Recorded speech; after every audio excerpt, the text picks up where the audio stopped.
Don't miss this. If we could just understand the high return of everyday essentials, you would be wildly successful in whatever you're doing. Just 5 things. They're all simple. Everybody can do it. I mean, nothing's complex. But every day, He's written over 100 books, taught millions to lead, and for decades, communication and leadership expert John Maxwell has been turning influence into impact and teaching others how to do the same. somebody would ask me what the key to my communication skills today would be, I would tell them that for 50 plus years, I have not been lazy. Everything worthwhile is uphill. Period. End of story. What's a trait that is foundational that you'll see in every leader who is great? A mountain mindset. What I would tell anybody, age doesn't matter.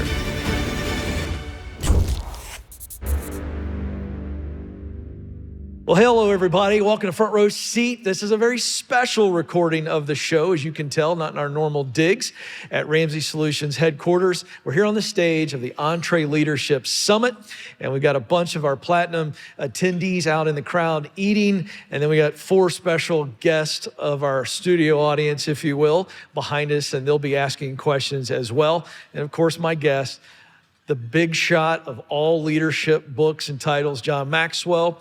I used to work for John years ago, and I've interviewed him many times, and we're really delighted to have him here for this special episode. He'll be on this stage a little bit later. So John, welcome. We're gonna dive right in. I've told many people over the years, it's been now over 20 years, since I worked with you, but I've told many people that I think you're a master communicator. A true master craftsman, because you've worked at the craft.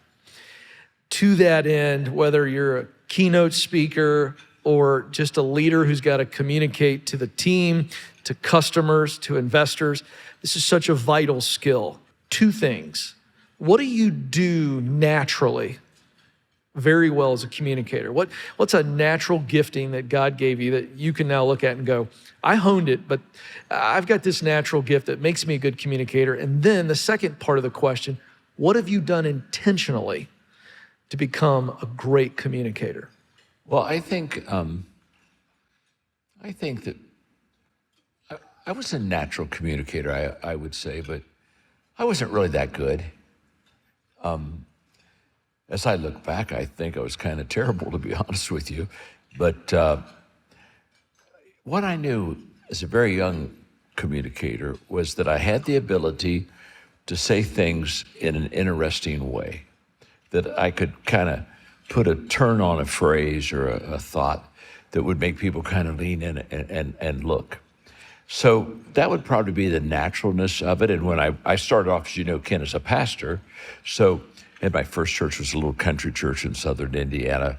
Beautiful, beautiful people, but their expectation of communication wasn't very high. They were farmers, and they were just grateful to come together and have some young kid kind of preach. And this is what I think I want everybody to hear. Within about 3 months of pastoring that little church, I realized that I had enough natural skills that if I wanted to, I could wing it. That I could every Saturday night get a scripture verse, get a couple stories, get up and probably exceed the expectations of everybody there in the church. And so it was very tempting because, you don't have to work hard if you wing it. You just kind of wing it. And I really had an internal struggle for probably 3 months, 4 months of, am I going to wing it or am I going to work for it? And I made a decision. I didn't make it quickly. I made a decision to work for it. And if somebody would ask me what the key to my communication skills today would be, I would tell them that for 50 plus years, I have not been lazy. I've worked hard, I've prepared hard, I've written everything I've ever taught out word by word, not to memorize it so much, but the discipline of being definitive and accurate and different.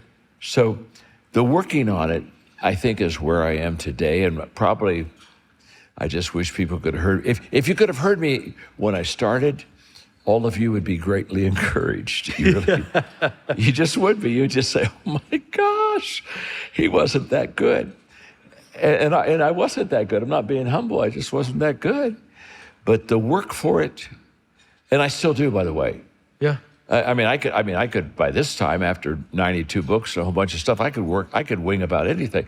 But the lesson I'm going to give today is a brand new lesson. I've never taught it before. And, I was up early this morning in my room working on it. And I've been back in the green room working on it.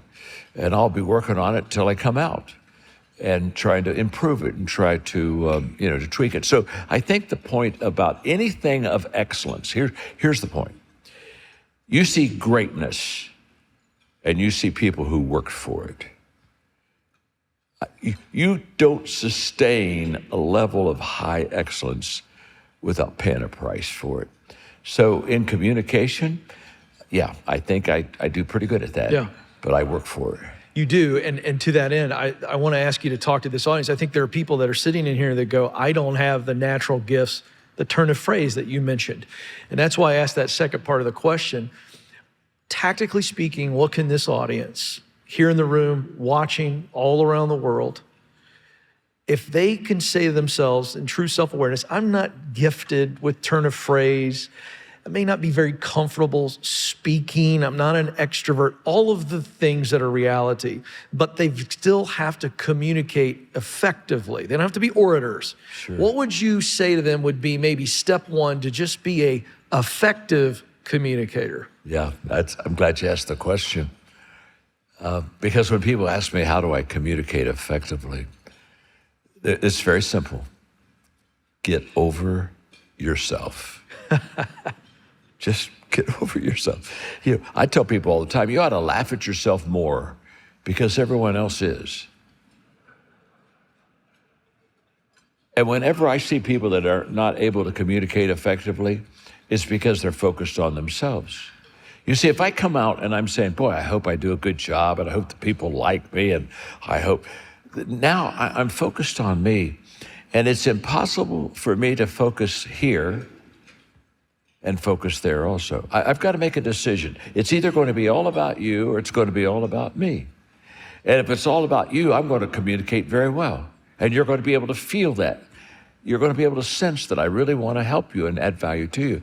If it's all about me, it doesn't go very far. So the ability and the willingness to be confident enough to just really understand it's not about me. I remember when I did the book, The 16 Laws of Communication, we did a video shoot of that book. And I started, the whole video, Ken, started with me out there sitting in a seat where they are. And my opening statement is, all great communication doesn't start on the stage. It starts in the seat here. In other words, for me to connect and communicate well with you, I have to understand it's all about you. And that my success has everything to do with when I'm done teaching, you don't say, Maxwell's amazing. You walk out feeling empowered and equipped and saying, I can be amazing. The moment I can put it to where you are and help you there, then we're going to cook really good. So good. One of the things that you've modeled for me, and I got to see you do it day in and day out. We were actually backstage sharing some old travel stories. We got some fun stories when I used to work for John. And we have some stories, don't we? We do. We have some stories. That would be its own podcast. Be careful. I know, very careful. Yeah. I know I can't fire you, but I'll try. You could get me fired, that's for sure. And by the way, just I know you got some stuff to go and do, but let me tell you something, kid. I'm so proud of you because 20 years ago, you were good. But you have worked on your craft also. Thank you. And when I'm watching you do these podcasts and do these other things, I'm seeing a person that you're much better today than you were 20 years ago because you've been working at it. And so it makes me very proud when I see people like you, again, not wing it, but work for it. And you've really grown and developed. And it's just good to see. I love to see people do better and grow and progress And you certainly have. And so, anyway, Thank you. Just want you to know how That means how a proud lot. of you. You're doing good, kid. You're doing good. You're not great yet. No, that's a fact. But you're getting there, because all the great ones never feel like they've arrived. Yes. They're always understanding there's more to learn, more to grow. Yeah, and I'm going to try to get through that question. I want to cry right now, but I'm not going to. One of the things that you modeled is intentionality. One of my favorite all-time quotes was, "Every day I read, every day I file." And Yeah. I've learned that from you, and in the role that I get to play now, I'm very much the same way. I have a system that I created on my own, but it was because of you. And it has served me well, because I always have a database to pull from, because I know what I believe. Sure. And you taught me that. Sure. And I want to talk about living on purpose. Now, a lot of times people hear living on purpose and they think purpose at work. We'll get to that in a second, but I'm talking about intentionality. My all-time favorite book of yours is Today Matters. It's my favorite book. It's hard to choose, but that has had a tremendous impact on me. And I wanted you to share for this audience and our audience watching and listening how you have designed your life. Because you're very intentional and you have your own systems. And I think it would just be a masterclass in personal and professional growth to learn from your system and why it's worked for you. I think that's such an important question for all of us to kind of grapple with and understand. I think there are two books that I've written. I wouldn't say they're my favorite books, but they have the most Maxwell DNA in them. And one of them is the book you just mentioned, Today Matters, which I think has been retitled now, Make Today Count, where I talk about the 12 disciplines, the daily disciplines. Basically in that book, I talk about the fact that every day you're either preparing or repairing. And if you really are intentional, you're preparing. If you're unintentional, you don't maximize your day, and so you have to go back and fix yesterday and repair. So Today Matters is just a very simple system that I have that basically says we overestimate what we can do tomorrow, we over-exaggerate what we did yesterday, but we underestimate what we can do today, right now. I think that's very true. The other book I think that has the most Maxwell DNA is the book you mentioned briefly, Intentional Living. Those two books are me. You know, Stephen Covey, in his great book on habits of successful people, Stephen Covey said, begin with the end in mind. I live that life. I look at where I am and what I'm doing, but I ask myself, what do I want it to look like on the other end? So I always have what I call the long view, not the short view. I go for delayed gratification instead of instant gratification, because if you really begin with the end in mind, you understand that it's a process. We overestimate the event. We underestimate the process. We always do.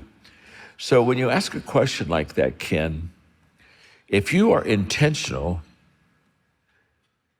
and if you prioritize well, Today Matters is all about prioritizing, making your day impactful, making it count. If you do those two things really well, you'll develop and make your life very simple. It's what you referred to a little bit earlier in your question, when I call them everyday essentials. When you said every day I read, I do 5 things as an author, just 5 things. And it's only 5, and they're all simple. Everybody can do it. I mean, nothing's complex about it. But every day I read, every day I think, every day I file, every day I ask questions, and every day I write. I do that every day. People, they come to me, they say, what do you mean by every day? And what I mean by every day is every day. I mean, what part of every day don't we understand? And people, they'll press me. They'll say, now, because every day is, that's every day. And they'll say, now, come on.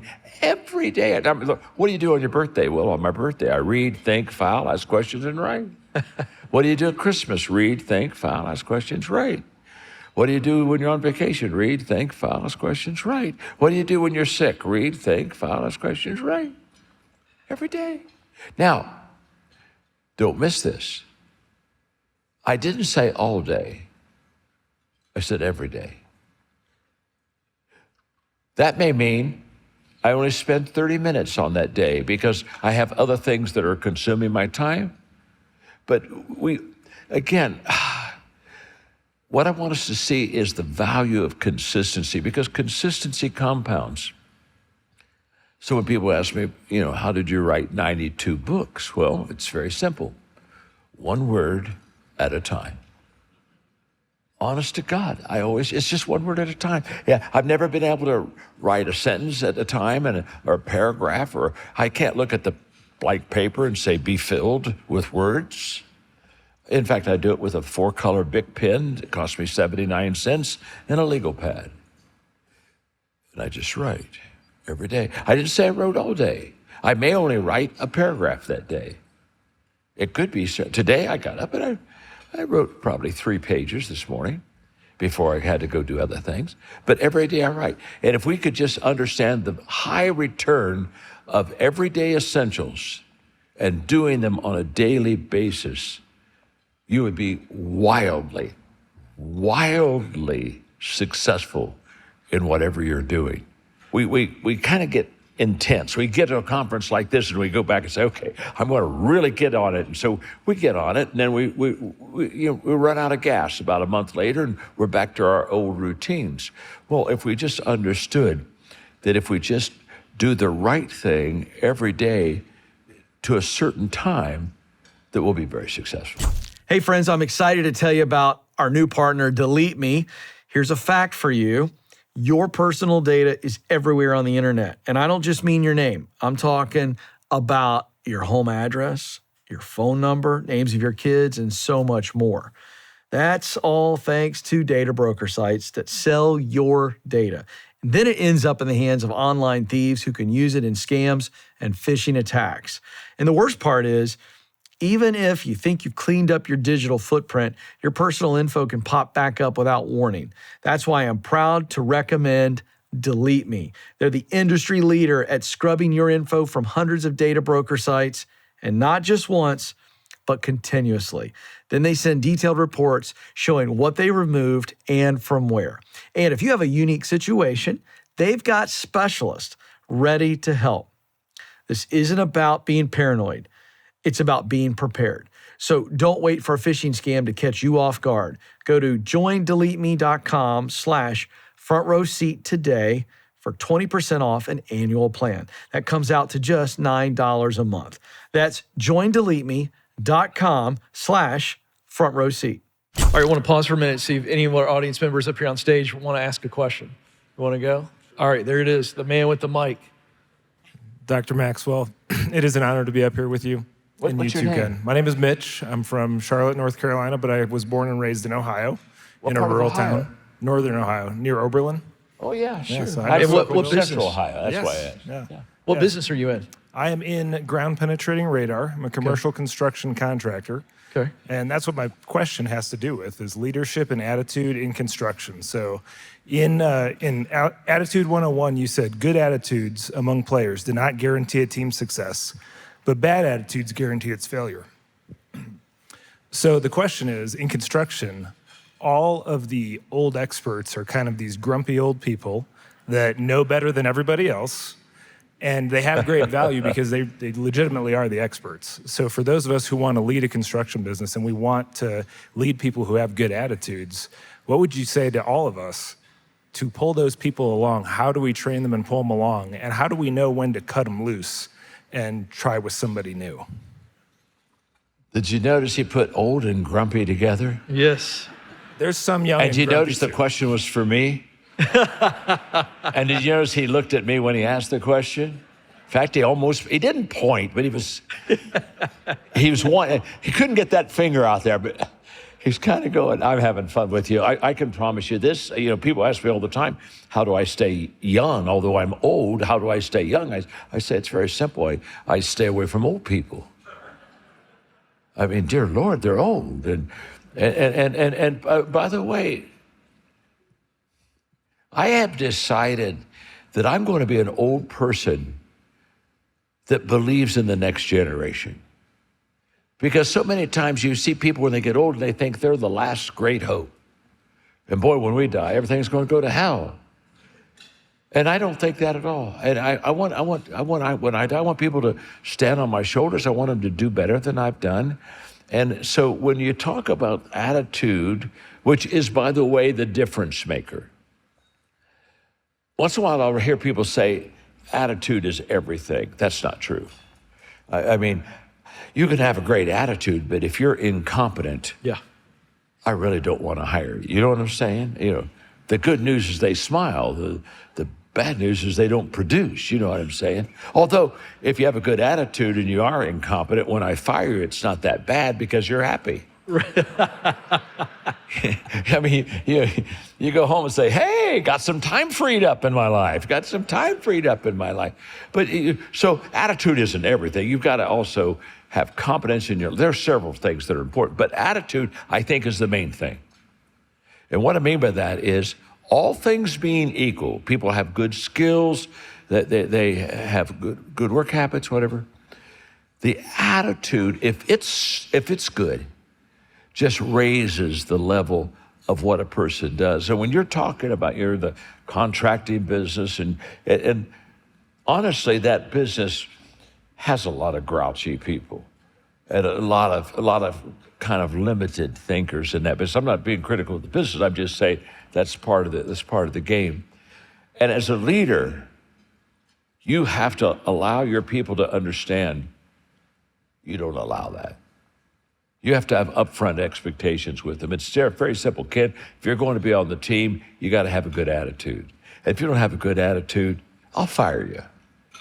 My name is John. I'm your friend. But I'll fire you. And why should you allow people on your team have a bad attitude? I found out that people for free will criticize you. Why should you pay for it? If you can get it for free, then just have them. You got those people. They just gather, but don't. We call it upfront expectations, and upfront expectations simply means on the front end, we're going to help you understand how the game is going to be played. And we want you to be in the game. We want you to play a good game, but it's our game. And this is the way it's going to be. And so I think once you have those upfront expectations and then don't allow that culture to be created, it's only a matter of time till those people that have that bad attitude, they'll pretty well work themselves out of the game because you're not going to let it happen. Yeah. I want to move to relationships in leadership. And we're talking personal relationship. I saw a study recently, John, that revealed 71% of professionals said that stress from work, whether it be leadership or whatever's going on, killed their relationships. In fact, ended their relationships. And I think of leaders because of the room we're in and the audience that we talk to. And you've done marriage well, you've coached leaders, you speak to leaders, you've been a pastor. That data is troubling. And so I wanted you to speak to that. How can leaders and professionals who are driven and want to make their mark, how do they preserve their relationships, their marriages, while still dealing with the drive, the tension, the stress that comes with that particular battle in the arena? Well, every day is a challenge. I had a mentor when I was younger give me such great advice. He said, there are no 2 good consecutive days in a leader's life.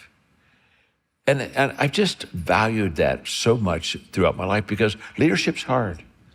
Leadership demands a lot out of you. I mean, the average person, they just have to take care of themselves. The leader has to take care of himself or herself, but then they have to take care of everybody on the team. So they're constantly, if everything worthwhile is uphill for a leader, you not only go uphill, but you got to take people with you uphill. And so people talk, they talk about balance. How do you get balance in your life? And when they ask me that question, I always disappoint them because I say, I have no clue. I mean, honestly, I don't think balance is possible. I mean, life's not balanced. I've never had a balanced day. I've never had life treat me like, okay, I've given you enough difficulties today. We'll have some easy stuff now. And tomorrow, okay, we'll even this. I've never found life to come to me that way. There are major disappointments. Sometimes you gotta work hard because you're not doing well, or you're. I don't think balance happens. I don't think life's balanced, so I don't think we can be balanced. But I do think in relationships, and what the question you're asking is that we have to understand seasons. And seasons work well with me. I mean, a farmer understands seasons.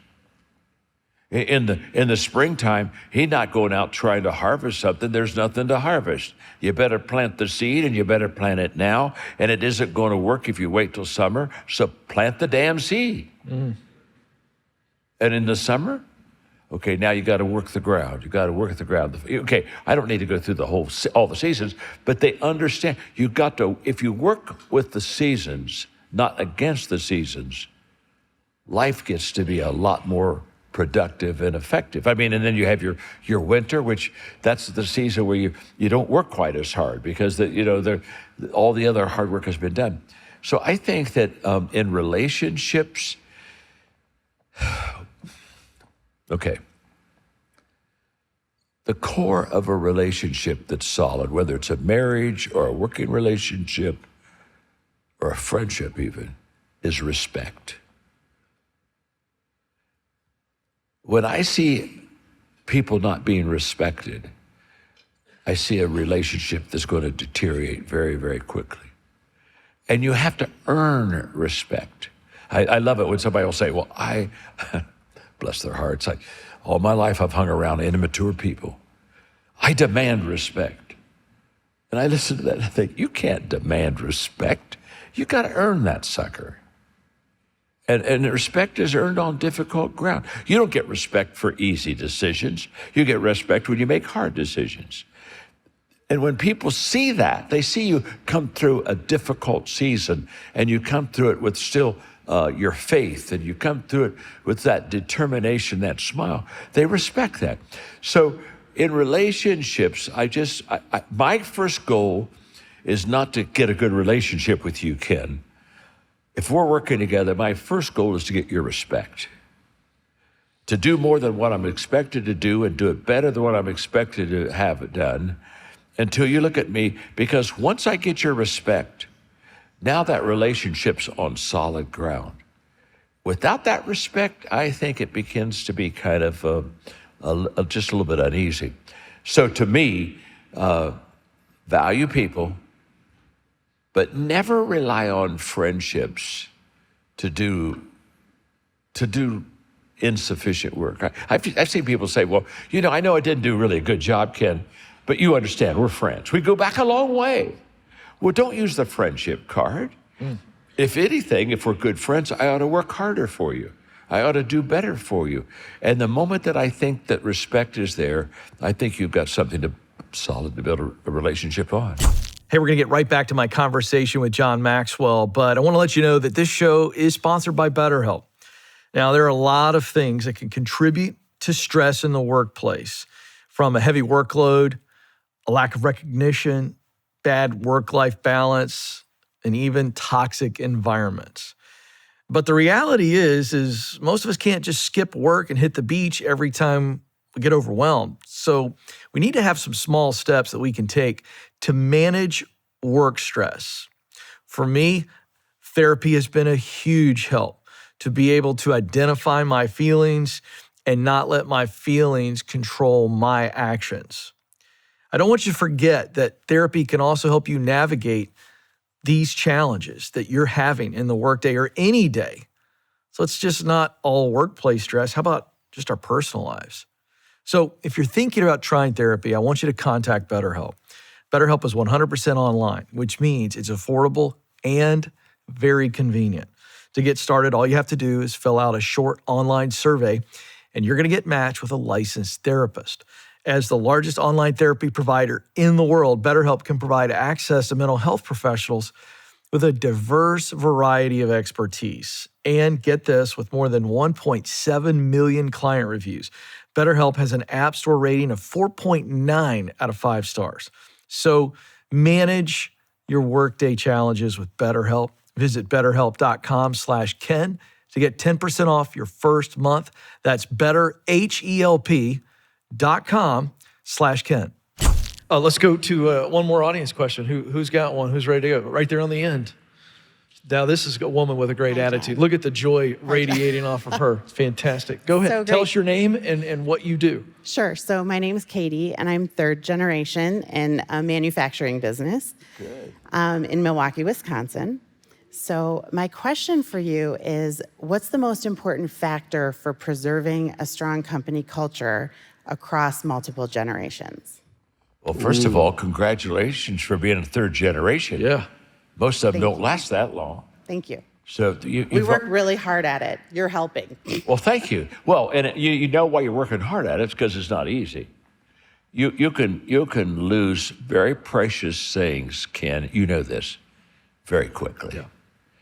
You can work a whole lifetime to build something up that's solid, and then because of a lack of trust or something like that, it's a house of cards, and all of a sudden you lose it. So it's such a good question. The only way that you can continue to have a great culture is to understand that at this moment, you're responsible for that culture. Culture, it's like vision. Vision leaks, culture leaks. Everything good in life leaks. It just does. If you don't maintain it and keep it going, it doesn't stay the same.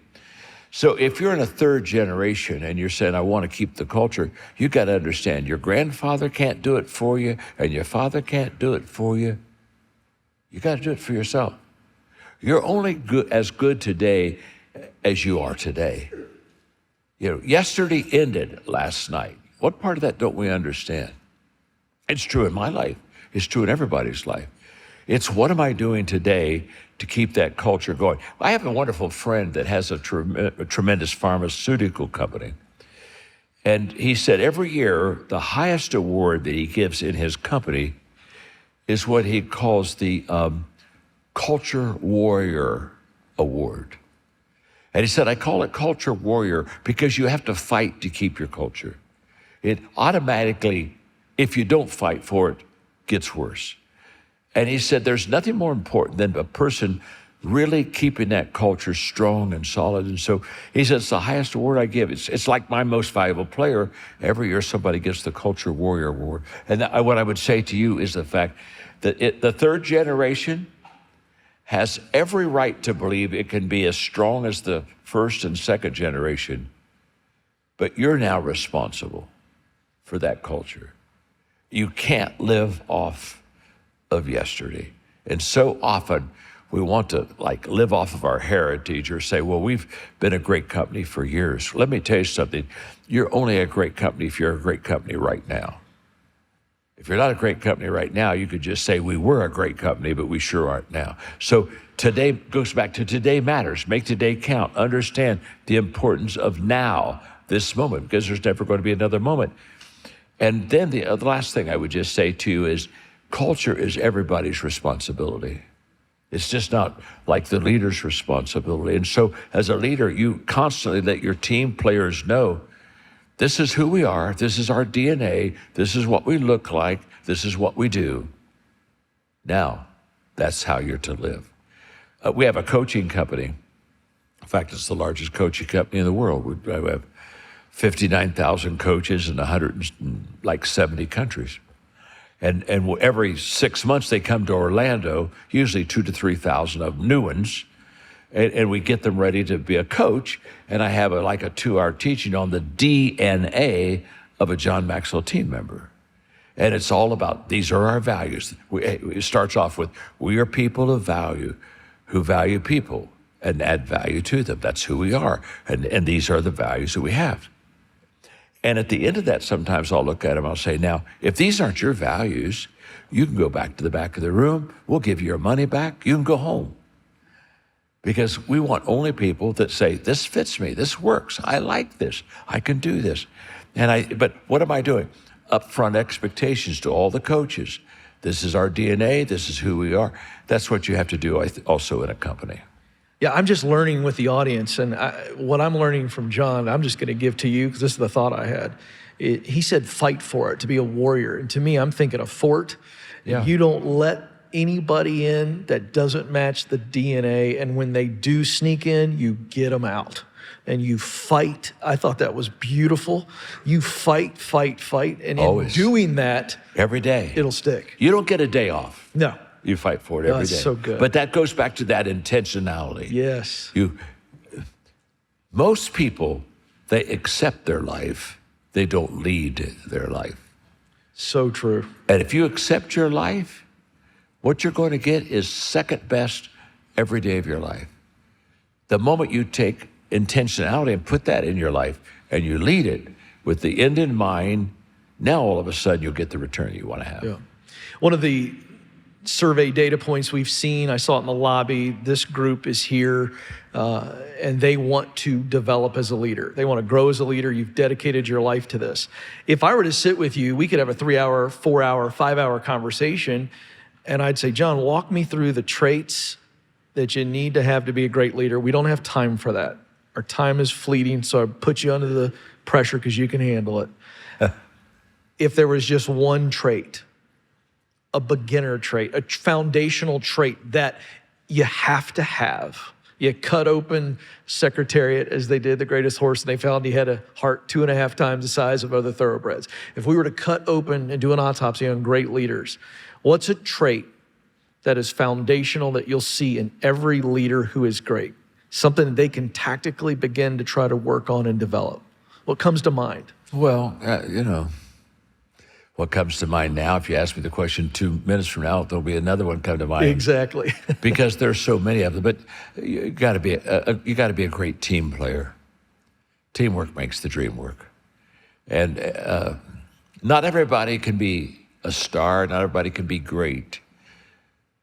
But everybody can be a team player, which means we complement one another. We add value to one another. We cheer for one another. John Wooden was a mentor of mine and the greatest coach. Well, Sports Illustrated said that he was the greatest coach of the 20th century.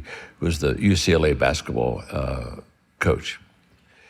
And he told me about a player that he had on his team. If you're old like me, and you love basketball, he had a player named Sidney Wicks. And he said the first day Sidney got on the basketball court, by the end of practice, every player on the team knew he was truly the best player. But he wasn't a good team player. He was selfish. Give me the ball, give me the ball. And so Coach Wood said the only way I could get him through that wrong thinking was to sit him on the bench. So I just set him on the bench. Now he's the best player, but he's on the bench. And he said, sometimes Sidney Wicks would come up to him in a game. He'd say, Coach, put me in the game, put me in the game. You know I'm the best player on the team. And Coach Wood said, Sidney, I know you're the best player on the team, but the team doesn't play their best when you're on it. That's powerful. Yes. And that right there shows you that if you can just get everyone to play great team ball and support, help, and add value to one another, you're just going to, if you improve a couple players on your team, you'll have some improvement.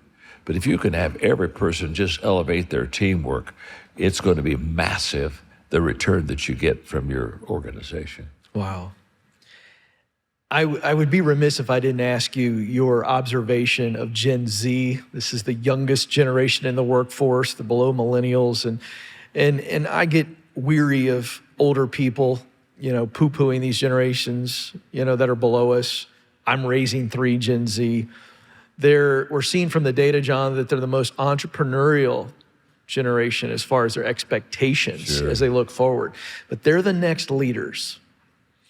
If you could speak to every Gen Z young person who wants to lead or thinking about leading, and they're different and unique, knowing what you know about them and what you know about leadership, what would be the message, the locker room before they head out, what would you say to those young people about leading well?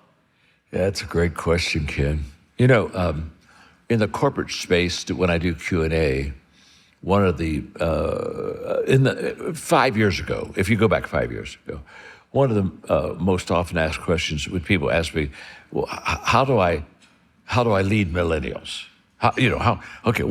Or let's say, what are we going to do with the millennials? Now, when you ask what are you going to do with the millennials, you know you already got an attitude issue. You know, what are we going to do with the millennials? And I'll give them their word for them in just a moment. But let me just say this. When they ask me that question, it all begins with valuing people. Because you can't get the best out of people if you don't value them. And my answer is, you've got to find them before you can lead them. Too often, leaders say, you find me and I'll lead you. But with millennials, or even the next, go down Gen Z, go on down in that generational area, you've got to have enough value of them to find out where they are and what motivates you, and you know how can I lead you better, and have that kind of a conversation. I wrote a book a few years ago called The Leader's Greatest Return. And I talk about having a leadership table where you bring people that are not designated or official leaders around a table to talk about leadership in the company, just so that you can get their input.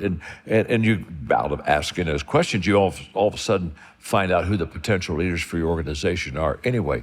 So you've got to really, really value people. Now, for the people who are saying, okay, I'm starting out, this is brand new, give me a word of advice. Everything worthwhile is uphill. Period. End of story. If you want to succeed in life, it's difficult. It's not easy. It's not fast. It's not simple. It's uphill. Doesn't matter your age. Doesn't matter what kind of job you've got. It's uphill. We've got all kind of people that want to drift to a desired location, and nobody ever has. It's a climb. And by the way, that's why you've got to be intentional. What I would tell anybody, age doesn't matter. You better have a mountain mindset. Life's not flat. Life's not downhill. For success, it's uphill. And if you have a mountain mindset, you'll do a lot better to climb that mountain than if you have, why is that mountain in my life? And why do I have to climb that mountain? That's gold. We only have a few minutes left, so I want to give you the final word here. And I was thinking, what would I want my friend John to say to this audience? And I just know that when people come to an event like this, people that are watching this show, listening to this show, they're listening, they're here for a reason. They want to get better, but I know that people that are striving are many times struggling. You're a great encourager. Would you encourage leaders that are listening, watching, sitting in this room right now that are discouraged? They're down. They know they're supposed to lead. Sure. They got the mission and the vision, but it's a particularly difficult season and they feel like they're just spinning their wheels. Would you encourage their hearts as we wrap? Yeah, I'd be glad to. Thank you for the opportunity. What I say to each one of you here, what I say to my friends behind me, what I say to everybody that, watches this podcast and that whole process, is I truly do wish that you could have seen me when I was 20, 25, because I wasn't that good. Again, I'm not trying to be humble, I'm just trying to be fair and honest with you. I wasn't that good. Now, I had a passion to become really good. So within me, I had a burning desire to grow my life, to grow my business, to do well, to be successful. So I didn't lack that within me, but I just had not developed the skill set I had not had enough experience. I hadn't learned enough lessons. And so when I started off, I wasn't that good. And the reason I wish you could see me then, because you see me now. The problem is when you see me now is you're seeing me at 78 years of age. Consistency compounds. I'm in a ridiculous, unbelievable compounding time of my life. And it's I can't even imagine it myself. But it's because I've got 50 plus years of just staying consistent, doing the essentials, not forgetting what my priorities were. And you just do it, and it's kind of like this. In the beginning, you're not as bad as people think you are. And in the end, if you do it right, you're not as good as people think you are. You're exaggerated on both ends.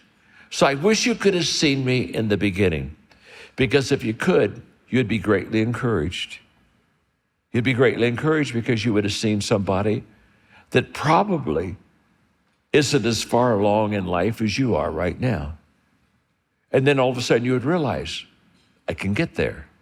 I can't get there today. I can't get there tomorrow, but I can get there. It won't be easy, but it's possible. It's uphill all the way. And if you could just understand that where you are today, your potential is unlimited. And if you'll stay intentional and be consistent and stay with the essentials in life, add value to people every day, have an attitude of gratitude, and then don't wing it. Work for it. If you'll do that, trust me, you're going to pass me, and I'm going to be proud. Because my goal isn't to be the best in anything.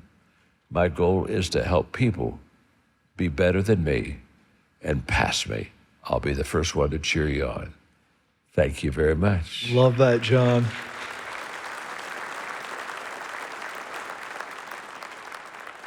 As we wrap every episode, I always challenge you, the audience, to understand the power of questions. The right questions reveal the right answers that you can then use to unlock tremendous growth. And I want to challenge you to take something away from this conversation and actually apply it in the days ahead. Here's what I'm taking away. John, you reminded me that every day we're either preparing or repairing. What a wonderful statement, and a great reminder to me that I need to win today. And that singular focus is going to allow me to win over the long haul. So I'm going to remind myself of that and put that into play in every area of my life in the days ahead. Thank you, John, for that. It was so good. Hey, if you're enjoying the show, we'd love for you to follow, like, share, and subscribe. We appreciate you being a part of this audience. Also want to say thank you to our Platinum Entree Leadership Summit audience that joined us here live. And would you in the room join me one more time and thank you, John Maxwell, for being with us here on Front Row Seat. Thank you, John.